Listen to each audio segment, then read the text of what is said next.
The Gildan Peninsula. The Siberian coast is a hotspot for ancient archaeological finds. But never before have archaeologists found artifacts so far north.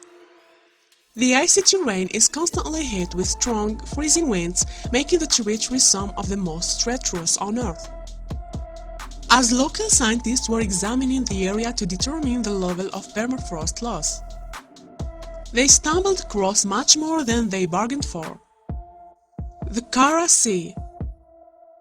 The peninsula makes up 61,776 square miles next to the Kara Sea.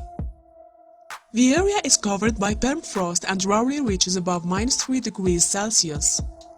Although there are no inhabitants in the peninsula, it borders the Mammal Bones Autonomous District, where nearly 522,904 people live. Melting permafrost. The region's permafrost is melting, and combined with harsh winds, it has created the perfect environment for uncovering artifacts that will shed more light on the ancient people of the nearby regions. Andrei Gusev, the senior researcher at the Archaeology Department of the Center for Arctic Studies, noted that archaeological studies of the area around Lake Parisento and the Urabi River, located beyond the Arctic Circle, have resulted in surprise finds such as a bronze Iranian cup dates to the Middle Ages, 5th to 15th centuries. So what's so special about this bronze cup? Gusev told the Siberian Times, artifacts from this era have been found in West Siberia before, but never so far in the Northeast, let alone in the Arctic. The exact age of the cup will be determined after further studies. Studying these findings will allow scientists to better understand the prehistoric people that lived in these areas, including their burial practices, lifestyles, and belief systems. The ancient bronze cup wasn't the only thing they uncovered, either. In fact, archaeologists have found a total of 8 artifacts including more bronze items, as well as pieces made of ceramic and iron, elaborating on the findings. Gusev told Siberian Times it was a random find, that is, there was obviously some camp here, people spent some time at this place and then left. And the cap was left here for some reason, the cultural layer was eroded by wind. And we found the fragment of the cap with the ceramic vessel and the bronze knife handle. Experts say the cap was most likely left there nearly 200 years after it was made, estimating that was around the 10th or 11th century AD. Scientist Arkady Pavlov from Institute of Archaeology and Ethnography in Novosibirsk believes that items like this were brought over by Central Asian merchants in the 6th and 7th century AD and quickly became a part of ceremonial practices by the local people. Although these ancient discoveries are historically important, surprisingly, they are not the most interesting to come from the area. In fact, in September 2017, archaeologists found the bodies of 9 children, all of which were buried with lavish headdresses and decorations. The surprise findings weren't a part of known ancient cemeteries, as they were all buried alone and spread out within the banks of the Azovsky Peninsula. Due to the child being dressed and ornamented so lavishly, it's thought that the newest discovery held high ranks. Maybe even the title of prince. He was buried with furs, a headdress, iron knives, iron rings, and freshly roasted venison. According to the Siberian Times, at the time of death, it's estimated that he was between the ages of 3 and 7. The previous year, in the same area among the highest points of the spurs along the Arctic rivers, a young boy around the age of 14 was unearthed. His funeral gown was embroidered with white bronze crosses, among other decorative ornaments, furthering the theory that the children were of high ranks. Although a total of 9 graves were found in the area, only 2 of them have been fully excavated. A working theory is that they will all be children, buried there due to their premature deaths. The theory is based on the fact that they all would have been too young to be fully initiated into their societies. which explains their distant locations, although unsure. Scientists have supporting evidence that gives this theory credit, including the name the locals gave the location. The local Nenates or Samoyeds call the location the Road of Those Who Went to Heaven. The scientists also found evidence of fires, with ash and embers, preserved near the graves. It's believed that it was a ceremonial send-off, cooking meat on the bone to fill the bodies for the afterlife. The bodies were also laid on two large pieces of birch bark sewn together, and the headdresses were impeccably made. The outer layer was fur, while the inner layer was made from a wool fabric. There was even more evidence to suggest the burials were carefully and ceremoniously done.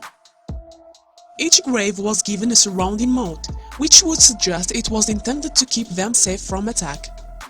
Little is known about the indigenous Sikertia, which the bodies are believed to be a part of. The local Nenates people describe them as small in stature. With light eyes and hair, they fed on primarily fish and whatever they could gather from surrounding forests. But by the 17th century, they had fully assimilated with the Nenates. As if these discoveries weren't interesting enough, scientists have found even more. In the same peninsula that the one-of-a-kind ancient caps were found, scientists also discovered animal bones that sparked some theories about unusual behavior. In September of this year, scientists discovered a staggering 1,300 mammal bones from 13 different species, all found in a central location in the Gildan Peninsula. The bones dated back from 10,000 all the way to 50,000 years ago. What they suggest is rather interesting. The bones of these creatures were mostly adults, although some were babies, suggesting that this was not only a site that these animals would come to in order to give birth, but also once again during their final days. The animals found included the extinct mammoth and cave lion, along with many species of horse, muskox, bison, bear, rabbit, wolves, and reindeer. Among the mammals were also bird bones, suggesting this was a multi-species necropolis, prompting further research. Although the site needs much more excavation, it's known to be the largest singular bone collection in Arctic Eurasia. As further evidence is collected, it's well on its way to becoming the largest in the world. Some of the most important information gathered suggested that many of these animals traveled farther north than previously thought, giving scientists a new perspective on these extinct creatures. Among the experts that discovered the bones was Pavel Kozintsev, who suggested that the territory of the cave lion and brown bear in the north of western Siberia between 10,000 and 50,000 years ago have spread about 71 degrees of northern latitude, a fact previously unknown. Even more exciting was the discovery of bones that come from unknown species. Prior to this investigation, the largest collection of mammoth bones from the Russian Arctic was located off the southern shore of Bolshoi-Lyakovsky Island. What is still unknown about this discovery is why these animals chose this specific location to give birth and to die. A working theory is there must have been a source of nutrition such as a salt lick or something similar. These animals aren't the only recent discovery to baffle scientists, either. In 2014, scientists discovered an ancient warlord in the Omsk region of western Siberia, off the bank of the Tara River. This regional warrior was found with only one arm, suggesting it was this final injury that took him to his resting place.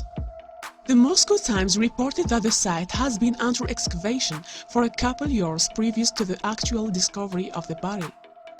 The mummy is likely from the 11th century, and his characteristics suggest he was unique for his time. Standing at a height of 5 feet 9 inches, the warrior was extremely tall for his time.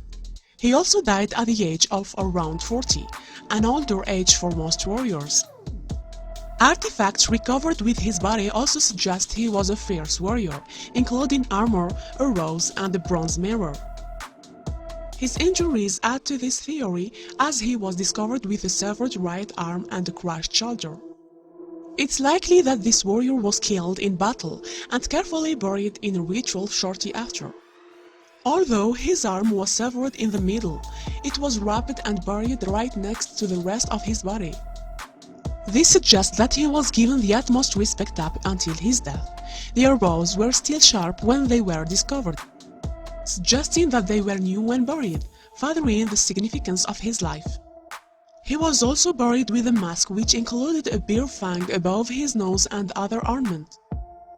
The artifacts suggest he wasn't just any soldier, but one that held high ranks. These findings give scientists a better insight into the political and social norms of society during his lifetime, as well as gives more weight to existing theories that they were independent and highly determined individuals. The Russian newspaper Rossiyskaya Gazeta suggests that he was probably trained as a warrior since childhood. Bred for battle and led a long life of successful combat, these people fought off the Russian Empire until finally joining through negotiation, not force. If you can believe it, we saved the best discovery for last. Nearly 19 years ago, Russian archaeologists uncovered copper masked mummies in the Ukrainian village of Zeleny Yar. It took them nearly 15 years to even begin unraveling the mysteries behind these curious burials. In 2002, scientists had to put a pause on their excavations due to objections by the locals of the Mammal Peninsula. When they were finally able to resume in 2014, they realized the significance of their findings. 34 graves were discovered, and 11 bodies were found in shallow pits only 34 kilometers from the Arctic Circle. Some were covered from head to toe in copper, but why? Good question. 5 of the 11 mummies were covered from head to toe in copper plating, and were also covered in numerous furs from reindeer, beaver, wolverine to even bear. The extent of the significance of this ornament is unknown, although due to such lavish covering, it's safe to say they held some political or social significance within the ancient societies. Zeleny Yar is believed to be an ancient crossroad where many people used to trade goods during medieval times. Oddly enough, all of the bodies found had shattered skulls, as if someone purposefully smashed them. Natalia Fyodorova of the Ural branch of the Russian Academy of Sciences believes the skull smashing was a superstitious act to render protection from mysterious spell believed to emanate from the deceased. While to modern people this might sound harsh, experts have witnessed such things in Bulgaria, where stakes were driven through the heart of the deceased to prevent them from turning into vampires. Among the 11 mummies were 7 adults and 4 children, only one of which was a female. All of the children were masked in copper and bound by copper hoops. Although scientists are unsure of why most of the corpses were male, they do know that the purpose wasn't to mummify the remains. The mummification happened by accident caused by the protection of the copper. Among the bodies were other ancient artifacts including an iron knife, silver medallions, a bronze bird figurine, and a Persian bowl that dates back to the 10th century. Among the ancient artifacts were also decorative pieces, including belt buckles, bracelets, and earrings made of silver. Alexander Pilipenko from the Institute of Cytology and Genetics is currently testing the genetics of the mummies to better understand where they came from and what kind of life they might have lived. It turns out a couple of years later, scientists found another mummy. This time it was a female. As scientists continued the excavation of Zeleny Yar, they found the woman we know today as the Polar Princess. She was discovered alongside a man and children. With her hair and eyelashes almost perfectly intact, her existence in the area proved the theory that this was a necropolis for males were incorrect. Although they still don't understand the significance of her social standing, she was around the age of 35 at her death. And although her face was perfectly intact due to copper face mask, her body was not, as it was only cocooned in birch bark.